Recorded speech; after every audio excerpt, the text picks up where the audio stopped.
आज शनिवार आणि त्याचसोबत आली आहे उत्पत्ती एकादशी. उत्पत्ती एकादशीला विशेष महत्त्व आहे. अशी मान्यता आहे की एकादशीचा जन्म या उत्पत्तीला झाले आहे, म्हणून या एकादशीला उत्पत्ती एकादशी म्हणतात. उत्पत्ती एकादशीच्या दिवशी जर आपण काही उपाय केले तर निश्चित आपल्या घरातील 7 पिढ्यांचा पितृदोष, दारिद्र्य निघून जाते. आपल्या घरामध्ये माता लक्ष्मी अखंड वास करते. आपल्याला जर प्रखर पितृदोष असेल, सतत घरामध्ये कलह, भांडणं असतील तर ते सुद्धा दूर होतात.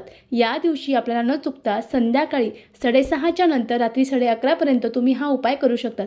उपाय काय करायचा? तुम्हाला कापुरासोबत एक गोष्ट जाळायची आहे. कापूर घ्यायचा आहे आणि त्यासोबत फक्त एक वस्तू घ्यायची आहे.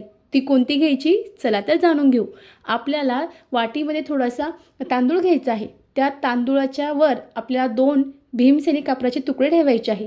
त्यासोबत आपल्याला एक दालचिनीचा जो तुकडा आहे तो घ्यायचा आहे आणि त्यानंतर अखंड 2 लवंगा घ्यायच्या आहे.